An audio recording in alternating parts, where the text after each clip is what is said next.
So good day, sir. This is our presentation entitled Binhaven Cafe and Kitchen with a tagline, When Comfort Meets Coffee. So this is my co-members. Then next slide is the introduction.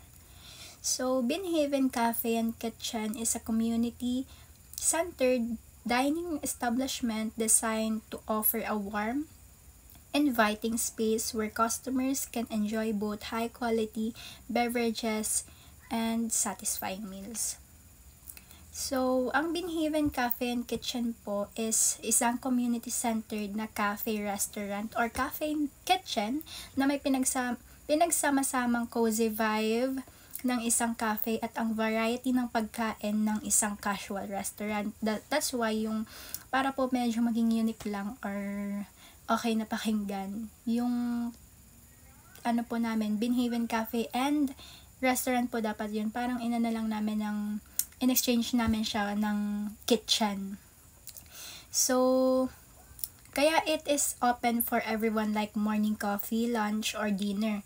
Ang focus po namin ay mag-serve ng freshly prepared food, quality ingredients, at specialty beverages, coffee man o non-coffee, plus pastries. We want to feel our customers na we have relaxing atmosphere para maging masarap ang tambayan or kainan. In short, ang Binhaven Cafe and Kitchen ay mayroong reliable, welcoming at sulit na dining spot para sa community na nagbibigay ng comfort at value sa bawat customers.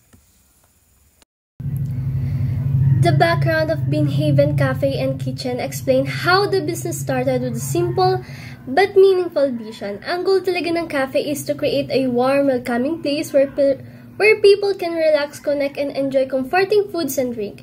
Hindi lang siya basta cafe. It designated to be a space where customers like students, professionals, families, and coffee lovers can feel at home while spending their time. The idea of Binhaven Cafe came from a passion for quality beverage and the beliefs na ang cafe ay pwedeng maging full-time service dining spot din. By combining the cozy vibe of a cafe with the filing meals of a restaurant, the business aims to offer a complete experience to a wide range of customers. This background shows that the cafe was built not just to sell food, but to create a community-friendly place that brings comforts and connection. Market and target customer. Binhaven Cafe and Kitchen targets customers who want convenience, quality, and a homey dining experience.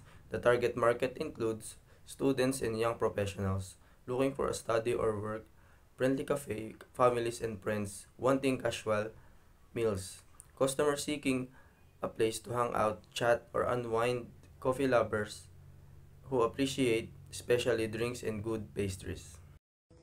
Binhaven Cafe and Kitchen is a cozy, welcoming space where customer can enjoy especially coffee, comfort food, and dessert in a relaxed, aesthetically pleasing environment perfect for studying, meeting friends, or taking a break from daily life. Binhaven Cafe and Kitchen menu. Dito po ay meron po kaming mga concept ng mga menu. And sa drinks naman po ay meron po kami sa drinks na caramel macchiato sa halaga po ng 150 pesos. And Java chips, 160 pesos. And matcha latte, 110. And canafe, merong sa naghahalaga siya ng 99 pesos. Sa main course naman po ay meron kaming carbonara, 200 pesos. Breakfast platter, 300 pesos. And kimchi fried rice, 240 pesos. At pesto pasta, 230 pesos. Sa pasta rin naman po ay meron red velvet cookies, 70 pesos, blueberry muffin, 85 pesos, bacon waffle sandwich, 99 pesos, and last one, cinnamon roll, 95 pesos. Sales forecast based on past year sales history. This table shows the sales forecast for Binhaven Cafe and Kitchen based on last year's sales performance. It compares the actual data from 2023 with the projected figures for 2024. The forecast estimates the number of customers, the average amount per customer, and the total monthly sales in pesos. The projections are based on several assumptions such as a 50% increase in customers during February due to Valentine's and local events, and higher sales in November and December as these are peak months with holiday demand. A 10% yearly increase in customers and a 10% increase in average spending because of marketing and menu improvements. Seasonal changes affecting the number of customers depending on the month. And the overall forecast helps the cafe predict future income, prepare staffing, plan inventory, and set business strategies for the year. So, next one, dako naman po tayo sa daily sales and monthly sales. So, daily sales, we have breakfast, lunch, and dinner. Kaya po kami merong breakfast dahil ang operating hours po namin is every 9 a.m. to 11 p.m. So, seating capacity, we have 180. Maximum turnover daily covers is 160 po sa breakfast.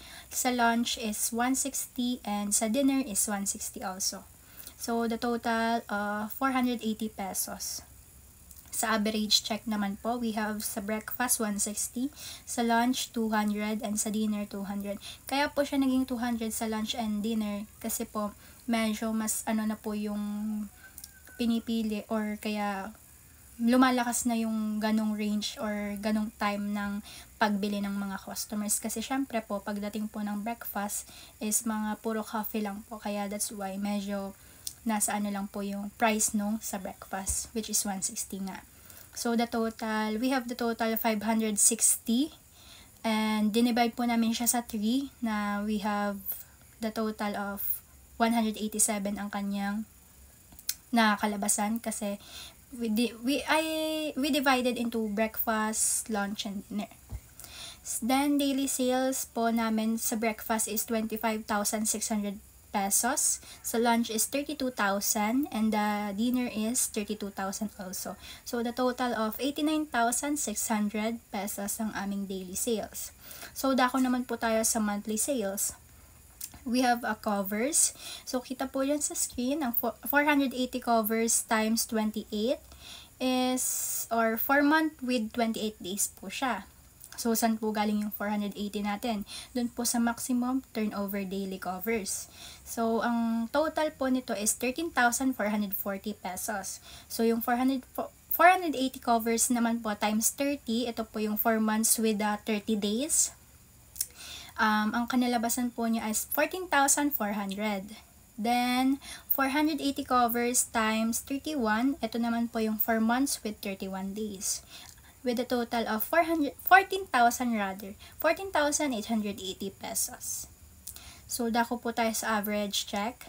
Ang sales po or covers is equals to 89,600. Dinivide po namin siya into 480.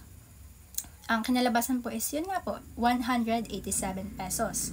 So, ang overall sales po natin with monthly sales is 89,600 times 28, 4 months with 28 days naman po is equals to 2,508,800 pesos. So, doon naman po, i-times naman po natin yung 89,600 times 30, 4 months with 30 days. Ang kanalabasan po niya or total is 2,688,000. And lastly, 89,600 times 31, ito naman po yung 4 months with 31 days. Ang total po niya is 2,777,600. The sales forecast for Vinhaven Cafe and Kitchen 2025 shows the projected performance of the cafe for each month of the year. Dito ginagamit yung projected turnover ratio, which represent kung ilang porsyento ng maximum cover per day ang inaasahang papasok. For example, kung ang month ay may turnover ratio ng 0.4, ibig sabihin 40% ng possible customer per day ang expected. This is multiplied by the maximum covers per month para makuha ang projected numbers of covers. Each month also uses the cafe average check, which is 187 pesos. Ito yung usual amount na ginagastos ng bawat customer. By multiplying the projected covers with the average check, we get the monthly projected sales. This helps the cafe estimate kung magkano yung possible revenue per month based on expected customer value. Looking at the forecast, makikita na pataas ang turnover ratio as the year progresses. This means inaasahan na mas dadami ang customer as the month go by, resulting in higher projected sales. For example, months like July and December, which have a 0.9 turnover ratio, show na mataas na ang projected covers kaya mas malaki rin ang projected sales. Meanwhile, months with lower turnover ratios like February, 0.3 shows lower expected sales. This daily sales report for January 2025 shows the overall performance ng Binhaven Cafe and Kitchen for each day of the month. It includes the number of covers or customers, the average checks, and the total sales na kinita ng cafe bawat araw. Makikita rin dito kung ilan ang cash payments at charge payment, which helps the cafe understand kung anong mas prefer nila na payment method. The report also includes the computation of 12% VAT and 10% service charge para maging accurate yung financial records. In the end, the net sales column shows yung totoong kinita ng cafe after all deduction. Based on the data, makikita na the cafe has steady customer traffic, although may mga araw talaga na mas mataas ang sales dahil mas maraming pumapasok na customers. Usually, kapag mataas ang covers, mas mataas din ang total sales. Kaya clear na makikita ang effect ng customer volume sa daily income. The average check remains almost pareho every day, meaning halos same ang spending ng customer per visit.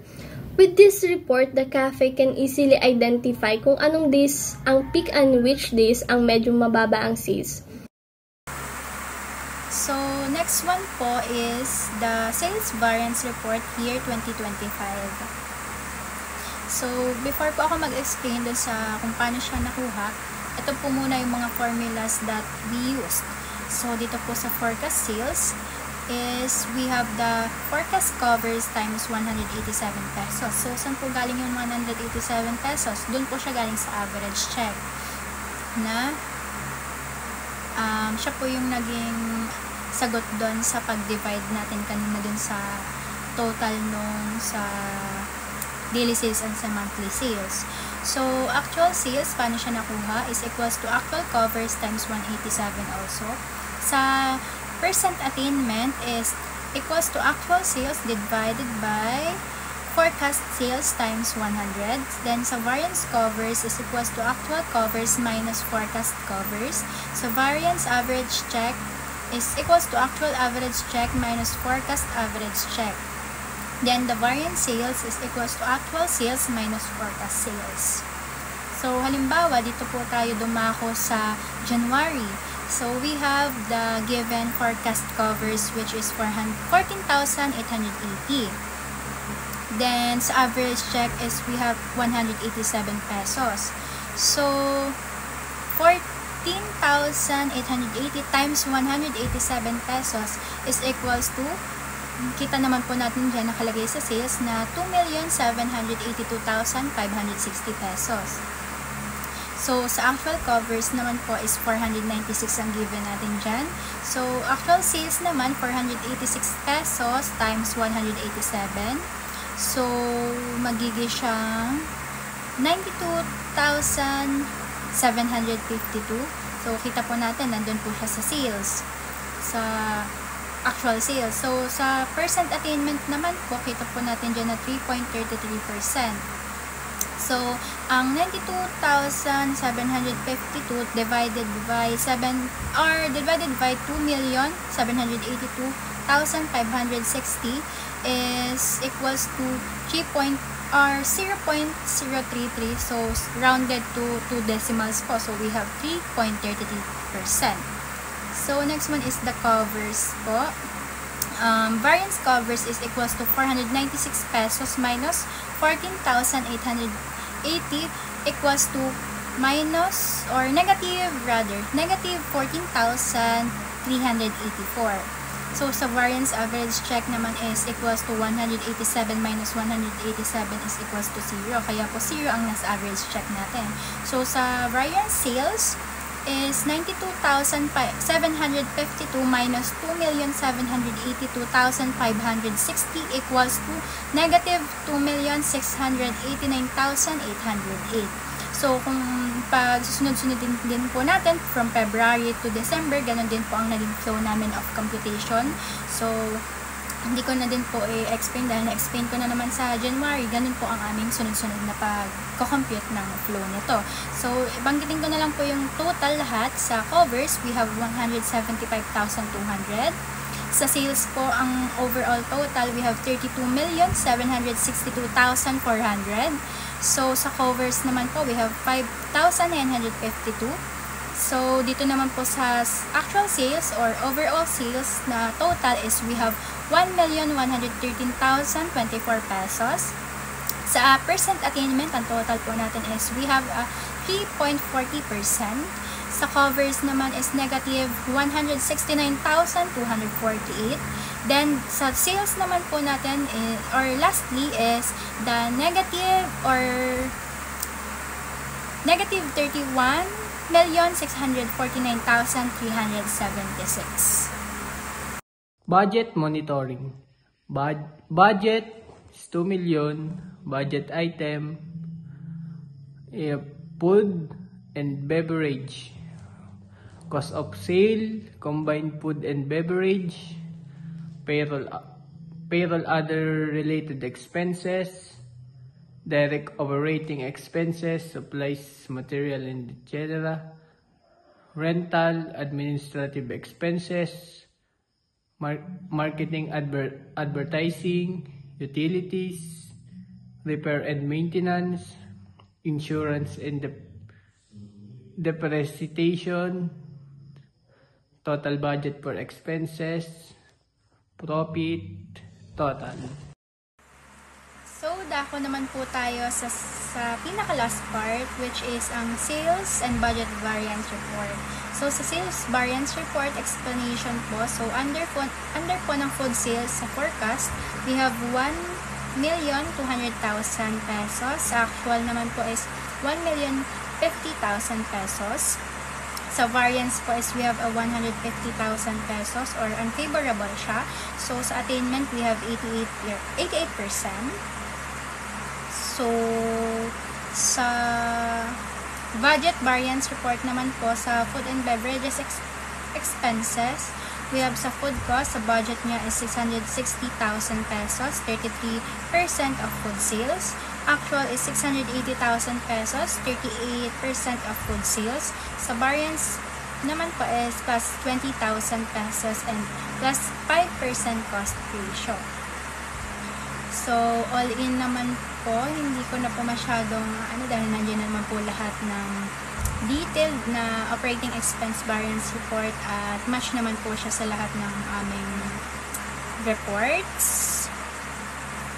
So, yes.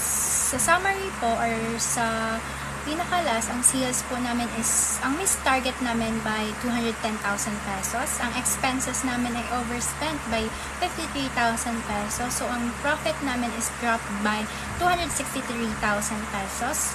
So, ang main reason for poor profit naman po namin dito is lower sales, higher food and beverage cost, higher payroll, or number 4 or lastly is increased utilities and other expenses. So, that's all. I hope we discuss all the reports and the Binhaven Cafe and Kitchen, all explanation dito po sa aming report. I hope na lahat po ng mga groupmates ko is na intindihan nyo din po yung mga sinabi nila all in. So, yes, that's all po. Thank you po sa pakikinig.